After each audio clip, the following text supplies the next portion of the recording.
আজকের মতো হয়তো এটি আমার এই আমার শেষ মানে ভিডিও আমি শ্যুট করছি। আজকে যে মানে এখন যে গল্পটি আমি বলতে বসেছি সেটি আজকে আর আমার সাথে আর কোনো আপাতত ঘটনা আমার মনে পড়ছে না আমার সাথে আর কোনো অলৌকিক ঘটনা হয়েছে কিনা। তবে হ্যাঁ, আমার মায়ের সাথে আমার বাবার সাথে আরও অনেক ঘটনা এরকম ঘটেছে, আরও অনেক ঘটনা এরকম ঘটেছে। আপনারা বাইরে থেকে কিছু আওয়াজ পাচ্ছেন। আমার ছেলে অ্যাকচুয়ালি বাবা এসেছে তো ওই প্যাম্পার্ড হচ্ছে, সো সেই জন্য আপনারা হয়তো কিছু নয়েজ পাচ্ছেন, তার জন্য আই এম ভেরি সরি। এবং আরও একটি ঘটনা যেটি আমি আজকে বলতে বসেছি সেটিও আমার বাড়ি নিয়েই ঘটনাটা। যেহেতু এই যে বললাম আমাদের যেহেতু বহু পুরনো বাড়ি, 450 বছরের পুরনো প্রায়, সো আমাদের কনস্ট্রাকশনটাও ওরকম আগে ছিল। এখন যেরকম প্রত্যেকে নতুন নতুন নিউ কনস্ট্রাকশন করে নিয়েছে প্রত্যেকে কাকা জ্যাঠারা, সো তখন এটা কিন্তু আমাদের নিউ কনস্ট্রাকশন হওয়ার পর এই ঘটনাটা, এটা আমি ফিল করিনি, বাট আমি ঘটনাটা সাক্ষী ছিলাম বলতে পারেন। আমার ঠাকুমা মারা যায় 2006 সালে। আমার তখন আমি তখন স্কুলে, আমার ঠাকুমা যখন মারা যায় আমি তখন স্কুলে। আমি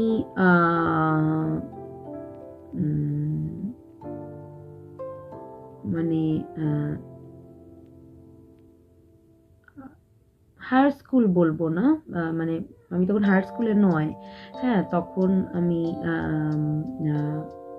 পড়াশোনা করছি। আমাদের বাড়িটা তখন নিউ কনস্ট্রাকশন কিছুদিন হলো হয়েছে। আমার ঠাকুমা যখন মারা যায় তখন আমার বাবা তার কিছুদিন আগে বাইরে পোস্টিং ছিলেন, তারপর আমার বাবা এখানে চলে আসে। তো তখন আমাদের যেহেতু একান্নবর্তী পরিবার সবাই তো ছিলেনই, এবং আমার নিজের পিসি, বড় পিসি এবং আমার দাদা মানে বড় পিসির যে ছেলে আমার দাদা, ওনারা আমাদের সাথেই থাকেন। তো তখন আমার দাদা বেঁচে ছিলেন।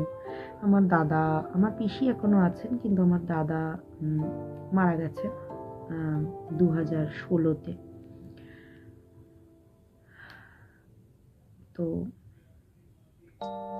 ওটা নিয়েও কিছু ঘটনা আছে, ওটা আমি পরে বলবো আপনাদেরকে। আমার ঠাকুমা যখন মারা যায় তখন আমার দাদা বেঁচে ছিল তখন, এবং ও একটা খুব ইন্টারেস্টিং ক্যারেক্টার মানে আমার দাদা ছিল। আপনারা গল্পে পড়েছেন লালুর চরিত্র, আমার দাদা হচ্ছে সেম অ্যাজ লালু, মানে লোককে উপকার করা, মৃতদেহের সৎকার করা, মৃতদেহের পাশে তারই চাদর জড়িয়ে শুয়ে থাকা, মানে এই জিনিসগুলো আমি রিয়েল লাইফ লালু আমার দাদাকে দেখেছি। ভীষণ ডেয়ার ডেভিল ছিল।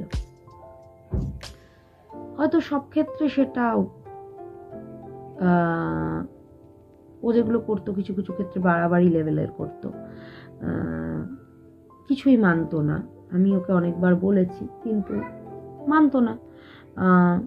দেখুন, কারোর ওপর তো আপনি প্রেশার ক্রিয়েট করতে পারেন না।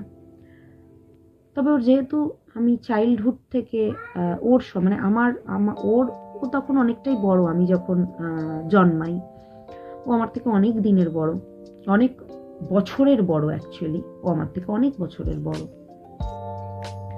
এবং আমার বাবা বলতে পারেন ওর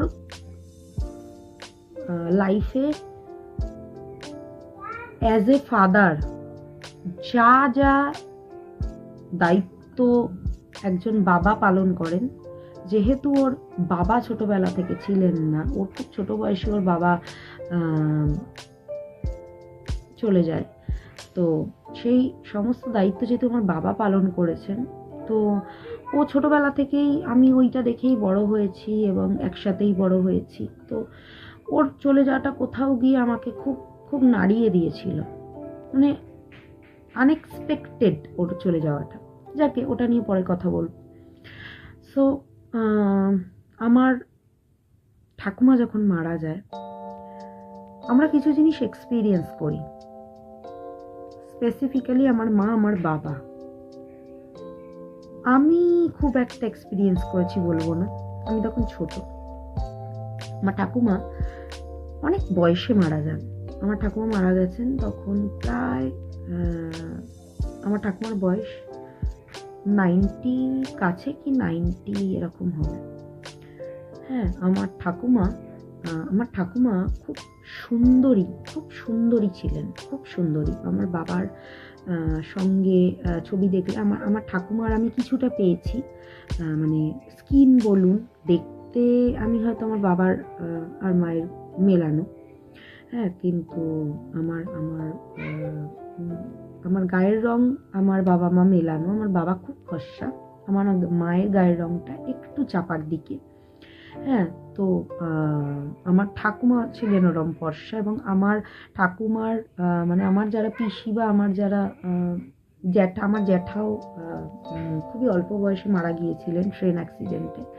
তো আমার যে আমার বাবাকে খুব সুন্দর দেখতে, মানে আমার বাবার ইয়াং বয়সে, এখন তো বয়স হয়ে গেছে, আমার বাবা একদম নায়কদের মতো দেখতে। হ্যাঁ, তো বলতে পারেন যে হ্যাঁ, পাশ দিয়ে যদি আমার বাবা আমার সঙ্গে যায় বলবে যে না, হ্যাঁ আমার বাবার মেয়ে আমি। তো সেই ধাঁচটা কিছুটা হয়তো পেয়েছি। নিজেকে কখনোই সুন্দরী বলে আখ্যা দেবো না আমি। এবং আমার মনে হয় মানুষের সৌন্দর্যটা মানুষের মনে, মানুষের রূপ তো দুদিনের, রূপ তো মানুষের বয়স হলেই মানুষের রূপ, যৌবন সব চলে যায়। কাজে দেখার সৌন্দর্যটা সবার আগে নয়। হ্যাঁ, সবার আগে হচ্ছে মানুষের মনের সৌন্দর্য। আমার বাবাকে, আমার মাকে আমি বরাবর দেখে এসেছি যে তারা মনের দিক থেকে খুব সুন্দর। তারা একটা মানুষকে তাদেরকে বলতে হতো না যে সাহায্য করতে হবে, তারা যেই চোখে দেখতেন তারা নিজে উপযাচক হয়ে গিয়ে তাদের সাহায্য করতেন, এবং তার জন্য প্রচুর লোকের কটু বচনও শুনতে হয়েছে। যাকে সেটা একটা এক্সেপশনাল বিষয়, তো আমরা সবাই জানি এটা, মানে হয়, এটা হয়ে থাকে, যাকে সেটা নিয়ে আলাদা ব্যাপার। কিন্তু যেটা হয়েছিল, আমার ঠাকুমা, যেটা বলছিলাম আমি, আমার ঠাকুমাকে খুব সুন্দর দেখতে ছিল, এবং বয়সকাল অবধিও তার যা স্কিন ছিল, আমি স্কিনের হয়তো কিছুটা ঠাকুমার পেয়েছি। আমার ঠাকুমা হয়তো একটু বেশি ফর্সা ছিলেন, কিন্তু আমার স্কিনটা অনেকটা আমার ঠাকুমার মতো। মানে আমি না খুব একটা, এই যে সারা শীতকাল যায়, আমি কিন্তু গায়ে অর্ধেক দিন মানে ময়শ্চারাইজার লাগাতেও হয়তো টাইম পাই না, বা অনেক সময় ভুলে যাই, বা অনেক সময় ল্যাপ খাই, আমার ইচ্ছে হয় না। হ্যাঁ, তো আমার ঠাকুমা ওরকম সারা বছর, সারা বছর বলবো না, সারা শীতকাল কিছুই মাখতেন না। হয়তো কোনো সময় ইচ্ছে হলো মাথায় একটুখানি নারকোল তেল মাখলেন, হাতে একটুখানি ডলে নিয়ে ওটাই মুখে ঘষে নিলেন, হ্যাঁ, এবং পায়ে ওটাই ঘষে নিলেন, ওই হাতটুকুই ব্যাস হয়ে গেল। এবং আমারও সেইটা। তো এবং আমার ঠাকুমার না স্কিনটা এত সুন্দর ছিল, এত সুন্দর সফট, মানে খুব নরম, বয়সকাল অবধি খুব নরম স্কিন ছিল, মানে ধরলেই মনে হয় যেন তুলতুলে সরে যাবে এরকম টাইপের একটা স্কিন। আমার বাবাও তাই, খুব ফর্সা। হ্যাঁ, আমি অতটা ফর্সা নই। তো আমার আবার এই ফর্সা কালো জিনিসটা না ঠিক মানে ঠিক হয় না, মানে আমার মনে হয় যেন এই জিনিসগুলো আমার কাছে কোনো ম্যাটার করে না, বডি শেমিং। হ্যাঁ, তবে ওই যে মানুষ বলে না দৃষ্টিনন্দন, হ্যাঁ, তো দৃষ্টিনন্দন হলে পেলে দর্শনদারি বাদ মে গুণ বিচারি। তো ওই জিনিসটা তো কোথাও গিয়ে একটা কাজ করে মানুষের মধ্যে। সব মানুষেরই সুন্দর জিনিস দেখতে, সুন্দর জিনিস করতে, পড়তে খুব ভালো লাগে। তো সেই ক্ষেত্রে যদি বলেন, হ্যাঁ সেই ক্ষেত্রে সুন্দর ছিলেন। তো এটা কথা গল্পের পরিপ্রেক্ষিতে আসছি আমি। ঠাকুমা যখন মারা যান 90 বছর বয়সে, তখনও আমার ঠাকুমা স্টিল নাও অতটাই তার গায়ের রং সুন্দর, অতটাই তার স্কিন সুন্দর। হ্যাঁ, এবার আমার ঠাকুমার ছিল কি, একটা চোখে আমার ঠাকুমার প্রবলেম ছিল। আমার ঠাকুমার একটা চোখ নষ্ট হয়ে যায় অনেক দিন আগে। তখন অত চিকিৎসা ব্যবস্থা ভালো ছিল না।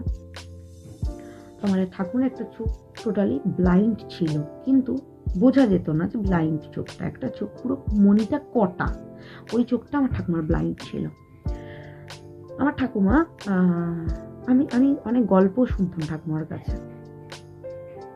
তো আমার ঠাকুমা যখন মারা যায় তখন আমার ঠাকুমা কোমায় চলে গিয়েছিলেন। হ্যাঁ, এবং বুঝতে পারছিলেন সব, কিন্তু কোনো রিয়্যাক্ট হচ্ছিল না, রিয়্যাক্ট করতে পারছিলেন না। তো লাস্টে যেদিনকে আমার ঠাকুমা মারা যায়, সেদিন তার আগের দিন আমার মা বললো যে 7 দিন ধরে ওরমভাবে আমার ঠাকুমা পড়ে আছেন, কষ্ট পাচ্ছেন, তুই একবার চ। আমার পরীক্ষা চলছিল তখন। তো উনি ওনাকে আলাদা রুমে রাখা হয়েছিল, ওনার এতে একদম সেপারেট রুমে দুবেলার আয়া দিয়ে রাখা হয়েছিল। তো ওনারা রাত্রিরে একদম আমার ঠাকুমার সামনে বসে থাকতেন। আমার ঠাকুমার যেহেতু এরকম কন্ডিশন ছিল, হ্যাঁ, তো একটা না ঘর ঘর করে আওয়াজ হচ্ছিল ঠাকুমার গলা থেকে যখন ঠাকুমা মারা যায়, যেদিনকে তার 2 দিন আগে থেকে। তো আমার ঠাকুমা যখন বাড়ি থেকে নিয়ে যাওয়া হচ্ছিল ঠাকুমাকে, তখনই ঠাকুমার মানে হঠাৎই ওরকম সকালে উঠে দেখেই তাকে নিয়ে যাওয়া হয়। তখনই আমার ঠাকুমার অতটা বয়সের জন্য তার তো অপারেশন করা সম্ভব হয়নি। আমার ঠাকুমার কোমরের ওখান থেকে হিপ জয়েন্ট থেকে ভেঙে গিয়েছিল। বললো অপারেশন করা তো যাবে না, ট্রাকশন দিয়ে রেখে দিতে হবে। ট্রাকশন দিয়ে রেখে দেওয়া হলো ঠাকুমাকে, কিন্তু শেষ রক্ষা হলো না। উনি পড়ে গিয়েছিলেন। হ্যাঁ, ওনাকে আমরা অনেক বারণ করতাম, উনি কোনো কথা শুনতেন না। শেষের দিকে ভীষণ জেদি হয়ে গিয়েছিলেন। তো জোর করে নিজে টয়লেটে যেতে গিয়ে পড়ে যান। হ্যাঁ, তো মুখ ধুচ্ছিলেন, এসে ওখান থেকে দাঁড়িয়ে আমাদের উঠোনটা যেহেতু পুরোনো দিনের, মেঝে থেকে অনেকটা উঁচু, এবং ওই উঁচু উঠোনটা থেকে উনি মেঝেতে মাটিতে পড়ে যায়। সাথে সাথে কোমর ভেঙে যায়। আমরা তুলে নিয়ে গিয়ে ডাক্তার ডেকে সমস্ত কিছু করেও শেষ রক্ষা হয়নি। যাকে সেটা পার্ট অফ লাইফ, সেটা কাউকে না মানে প্রত্যেককেই কোনো না কোনো দিন হতে হবে। কিন্তু তারপরে হলো কি, ঠাকুমা তো ওই দিনকে রাত্রিবেলা আমি যেদিন দেখতে গেলাম সেদিন রাত্রিবেলা মারা গেলেন। যে ঘটনাটি হলো, আমার বাবা যেদিনকে আমার ঠাকুমার ঘাট ছিল, মাথা ন্যাড়া আমার হলেন আমার বাবা তার আগে আমার ঠাকুমা যেদিন মারা যায় সেদিনকে রাত্রিবেলা হঠাৎই আমার মা ধর্মর করে উঠে বসলেন। উঠে বসে আমি স্বপ্নে দেখছি যে কেউ এসে আমাদের 2টো বাথরুম, একটা আমাদের রুমের সাথে অ্যাটাচড, একটা আমাদের বাইরে করিডোরের দিকে যেতে। আমি কেন বললাম কথাটা, আমাদের ওই বাইরের দিকে যে বাথরুমটা ছিল ওটা আমার ঠাকুমা ইউজ করতেন। আমাদের যেহেতু সামনের রুমটাতে আমার ঠাকুমা শুতেন আমাদের দিকেই, আমাদের ঘরেই, আমাদের পোর্শনে, তো ওই দিকে ঠাকুমা শুতেন। আমার পিসি আমার ঠাকুমা ওই রুমটাতে শুতেন। আমার ঠাকুমা না রাত্রিবেলা এসে বুঝতে পারতেন না, অনেক সময় আমাদের দরজাটা এসে পুশ করতেন বাথরুমের দরজা মনে করে, তারপরে আমরা আবার দিয়ে আসতাম বাথরুমের দরজায়। অনেক সময় বুঝতে পারতেন না, বয়স্ক মানুষ তো, আলোটা জ্বলতো সম্পূর্ণ। তা উনি হঠাৎ দেখলাম আমাদের দরজাতে ঠাম করে একটা কেউ খুব সজোরে লাথি মারলো। আমার ঘুমের মধ্যে আমি দেখছি, এবং আমার মা তখনই সেই মুহূর্তে বাইরের বাথরুমের ছিটকিনিটা খট করে খোলার মতো একটা আওয়াজ পায়। তার ঠিক 5 মিনিটের মধ্যে নার্সিংহোম থেকে ফোন আসে, আমার ঠাকুমা এক্সপায়ার হয়েছে। এবং সেই ফোনটা তোলে আমার বাবা। তখন রাত্রি 2টো বাজে। আমরা সেটা বুঝতে পারি, জানান পাই যে আমার ঠাকুমা নেই। আমি বলছিলাম, বাবাও জানতেন। আমার বাবা খুব স্ট্রং মেন্টালিটির একজন মানুষ। আমার বাবা বললেন ঠিক আছে, না নিয়ে আসা হলো, সকাল হলো, নিয়ে আসা হলো। এবং আমার ঠাকুমার এতে প্রচুর লোক হয়েছিল, এবং তখন না আমাদের হতো পাড়াপড়শি সবাই যেত, আর ওই লরি করে নিয়ে যাওয়া হতো, মানে এত লোক হয়েছিল, হ্যাঁ, যে লরির আগে লাইন দিয়ে লোক, পেছনে লাইন দিয়ে লোক, এবং আমরা ছিলাম বাড়িতে। তো তার মাঝখানে হলো কি, যখন ঠাকুমাকে পুড়িয়ে ধরিয়ে আসা হলো, সমস্ত কিছু হলো, হওয়ার পরে আমরা তখন শুতাম নিচের ঘরটা, আমাদের দোতলা একটি ঘর আছে এবং নিচে দুটি ঘর রয়েছে, হ্যাঁ, ডাইনিং রয়েছে মাঝখানে, ডাইনিংয়ের পর একটা ঘর, সামনের ঘরে আমার দাদা আমার পিসি শুয়েছিলেন এবং মাঝখানে ডাইনিং, তারপরে আরেকটি ঘর আছে, সেখানে আমি, আমার মা, আমার বাবা শুয়েছিলাম। আমার বাবা তখন গরমকাল, প্রচণ্ড গরম, মে মাসের গরম। আমার বাবা হঠাৎ করে, আমাদের জানলাটা খোলা থাকতো, আমাদের গলি রয়েছে পাশে, আরেকজনের বাড়ি রয়েছে মাঝখানটাতে, গলির ওখানে জানলাটা হঠাৎ করে মাঝরাত্রে উঠে ধমাস করে বন্ধ করে দিলেন। ওটা কিন্তু আমাদের সারা রাত খোলা থাকে। আমরা জিজ্ঞেস করছি, বাপি বলছে যে না না, খুব মশা খাচ্ছে বলে বন্ধ করে দিলেন। আমি ভয় পাবো বলে উনি কিছু বলেননি। আমাদের ঘরে কিন্তু আলোটা অফ ছিল, নাইট ল্যাম্প জ্বলছিল না, যেহেতু স্ট্রিট আলোটা পড়ছিল এবং গলিটা খোলা ছিল, ওপেন ছিল, এবং গলিতে কারোর পক্ষে মানে কেউ ভেতরে এসে দাঁড়াবে না, মানে এরকম পজিশনে। পর্দাটাও সরানো ছিল, যেহেতু আলোটা বন্ধ ছিল, কিছু দেখা যাচ্ছিল না ঘরের মধ্যে। আমার বাবা পরের দিনকে উঠে আমাদেরকে দেখাচ্ছে, আমার বাবার পায়ে একটি গোল বেড় দাগ, হাত দিয়ে কেউ যদি খুব জোরে টানে, হিঁচড়ে প্রচন্ড জোরে পায়ের উপর একটা বলপূর্বক যে প্রেসারের একটা গোল দাগ পড়বে, সেই একটা দাগ। আমার বাবা বলছে, হঠাৎ মাঝরাত্রে মনে হচ্ছে হিড়হিড় করে আমার পাটা ধরে কেউ জানলার দিকে টেনে নিয়ে যাচ্ছে, এবং আমি ধর্মড় করে পাটাকে টেনে নিয়ে আসছি, আবার কেউ ধরে টেনে নিয়ে যাচ্ছে, চোখটা লেগে আসছে, ঘুমটা ভেঙে উনি তাকাচ্ছে। সেই ভয়েতে উনি ধমাস করে উঠে দুবার হওয়ার পর উনি জানলাটা বন্ধ করে দিয়েছে। সেকেন্ড ঘটনা। থার্ড ঘটনা হলো, আমার মা বাড়িতে ছিলেন, আমি পড়তে গেছিলাম, তখন তো ওই একটা ফেস চলে, চুল আঁচড়ানো যায় না, চুল করা যায় না, কোনো রকম একটা গুটিয়ে তাল পাকিয়ে আমি ওই অবস্থাতে একটা ওই জামা পরে, ওই সময় অনেক কিছু মানতে হয়েছে, তো মেনে কিছু খাওয়া নেই, ওই অবস্থাতে আমি, আমার পড়া, তখন পরীক্ষা ছিল, আমি পড়তে গিয়েছিলাম, আমি পড়তে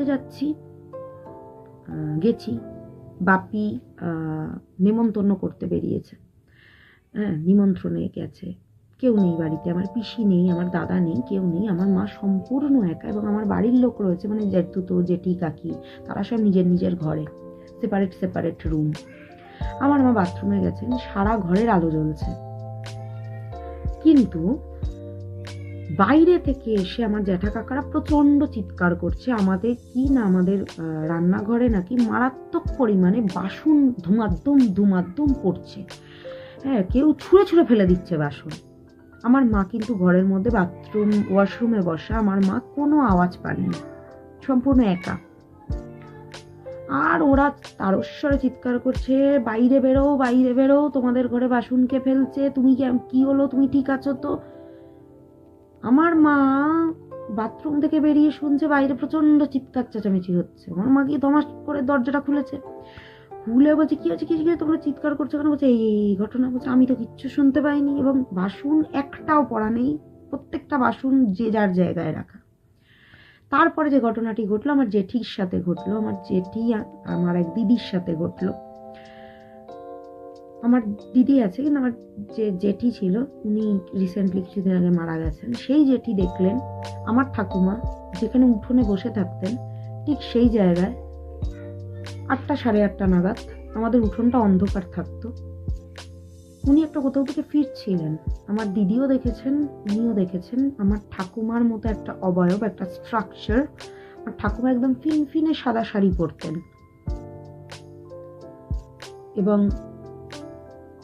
পুরো পাকা চুল, একটি চোখ ব্লু, একটি চোখ ব্ল্যাক, একটা চোখে দেখতে পেতেন না, একটা মাথার এই জায়গাতে একটা খোঁপা করতেন, ফুল হোয়াইট এবং ফর্সা, ওরম স্কিন, এবং কাপড়টা একটু উঁচু করে পরতেন। সেম অবয়বের একজন বসে আছেন এবং ওনার যেন মনে হচ্ছে ওনাকে বলছে, কি গো ফিরলে? এটা ওনার মনে হয়েছে, বা সেটা সত্যি কিনা আমি জানি না। উনি তো বলে ওখানে একদম ভয় পেয়ে আমার দিদি আর আমার জেঠি তারা তো দৌড় যে যার ঘরে। তো সকালবেলা উঠে আমরা এটা জানতে পারছি এবং তারপরের দিন ওনার শরীর খুব খারাপ ছিল। এবং আমার জ্যাঠার সাথেও সেম হয়েছিল। আমাদের বাড়িতে একটা নিয়ম আছে, যেখানে আমাদের মরার পরে খাটের উপর তাকে শোয়ানো হয়, সেইখানে খাটের যে পায়াটা থাকতো সেখানে একটা আমাদের পেরেক পুঁততে হতো। সেই নিয়ে যাওয়ার পর ওখানে পেরেক পুঁততে হতো। তো আমার ঠাকুমারও হয়েছে, পেরেক পোতা হয়েছে। এবার আমার যে জ্যাঠা, সেই সময় তার খুব মাথায় মানে মানে সর্দি হয়ে লেগেছিল প্রচন্ড। তিনি ভীষণ কাশছিলেন। তো তিনি ঘর থেকে আর বেরোতে পারেননি, উঠোনে বেরিয়ে একটু স্প্লিট করেছেন, যেটি একদমই উচিত হয়নি। ঠিক স্প্লিটটা যখন উনি করেছেন, থুতুটা যখন উনি ফেলেছেন, ওই থুতুটা সামহাও গিয়ে পড়েছে ওই পেরেকটার উপর। সেটা অন্ধকারে উনি বুঝতে পারেননি না, কাস্তে কাস্তে স্প্লিট উনি কন্ট্রোল করতে পারেননি, সামহাও উনি ফেলে দিয়েছেন। ইচ্ছাকৃত তো অবশ্যই নয়, ফেলে দিয়েছেন। তো ফেলার সাথে সাথে নাকি ওনার যা কথা, ওনাকে মনে হলো ওনাকে কেউ পেছন থেকে পুশ করে সিঁড়ি থেকে ধাক্কা মেরে ফেলে দিয়েছে এবং উনি ঠিক ওই জায়গাটাতে পড়েছেন। ওনার মাথা ফেটে 6টা স্টিচ পড়েছিল এবং উনি গঙ্গায় ডুবে স্নান করতে পারেননি যেদিনকে ঘাট কামান। ওনার মাথায় পুরো সেলাই করা এবং ব্যান্ডেজ করা। এটা একটা ঘটনা। মানে ঠাকুমা মরার পর এরকম প্রচুর বিক্ষিপ্ত ঘটনা হয়েছে। এবং আরও একটি যেটা লাস্ট হলো, মানে বলার মতো, সেটি হলো আমার বাবা যেদিনকে ঘাট কামান করে ঠাকুমা এলেন, আমার বাবা সেদিন পুরো থ্রেটেন হেড, মানে যেরকম ঠিক পৈতের সময় হয় থ্রেটেন হেড, আমার বাবা তো ফুল থ্রেটেন হেড। আমার বাবা এসছেন, মে মাসের গরম, মারাত্মক গলদ ঘর্ম হচ্ছেন, আমার বাবা মারাত্মক বেশি ঘামেন। হঠাৎ করে বলা নেই কওয়া নেই, আমাদের উপর ঘরের যে ফ্যান, ওটা 2-in-1 সুইচ। আমার বাবা কিন্তু কোনো দিকে যাননি, ঘরের মাঝখানে দাঁড়িয়ে রয়েছেন, সুইচ একটি এই প্রান্তে একটি ওই প্রান্তে। হঠাৎ করে বাবার ঠিক মাথার উপরের পাখাটা বনবন বনবন করে ঘুরতে আরম্ভ করে দিল। সো এই সমস্ত ঘটনা আমার ঠাকুমা মরার পর হয়েছে। এবং একটি লাস্ট ঘটনা যেটি বলবো, আমার ঠাকুমা মরার পর আমি সামনাসামনি কোনোদিন দেখিনি, কিন্তু আমি প্রচুর বহুবার স্বপ্নে, আমি জানি না হয়তো আমার অবচেতন মন স্ট্রং বলে, আমি বহুবার আমার ঠাকুমাকে স্বপ্নে দেবেন। যারা যারা মারা যায় অনেক সময় কিছু আভাস আমি আগে থেকে পাই। হ্যাঁ, সেটা নিয়ে আমি কথা বলছি না এখন, কিন্তু আমি সেন্স করতে পারি। হ্যাঁ, মানে আমি স্বপ্নে সেন্স করতে পারি। আমার যেন মনে হয় ঘটনাটা হবে, সেটা আমি সেন্স করতে পারি। আমি প্রচুর মরা মানুষ যারা মারা যান তাদেরকে স্বপ্নে তারা কিছু বলতে চাইছেন, এই ধরনের জিনিস আমি সেন্স করতে পারি, দেখতে পাই। হ্যাঁ, তারা মুক্তি চাইছেন, বা এই ধরনের অনেক জিনিস আমি দেখতে পাই। আমি এটা যখন একজনকে জিজ্ঞেস করেছিলাম, উনি বললেন যে আপনার অবচেতন মন খুব স্ট্রং, তাই হয়তো আপনি দেখতে পান বা ফিল করতে পারেন।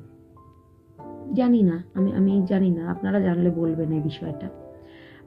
আমি আপনাদেরকে জিজ্ঞেস করছি কেন হয় এটা আমি জানি না, কিন্তু লাস্ট যে ঘটনাটি বলবো, আমি তো এইভাবে দেখা পাই এবং অনেক ঘটনা, এবং আমি দেখেছি সেটি সত্যি হয়, এবং সেটি আমি মানে এমনও হয়েছে যে মানে সেই জিনিসটা মানে প্রমাণও হয়ে গেছে সত্যি। এবং আমার যে মা, উনি দেখলেন একদিনকে হঠাৎ করে সামনের ঘরে আমার ঠাকুমা শুতেন, আমার পিসি শুয়ে পড়েছেন, আমার দাদা তখনও বাড়ি ফেরেনি। আমার দাদা তখন বেঁচে ছিলেন। আমার দাদা গাড়ির বিজনেস ছিল।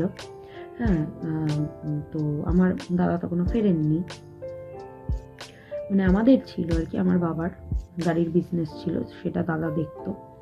আমার বাবা চাকরির জন্য দেখতে পারতেন না।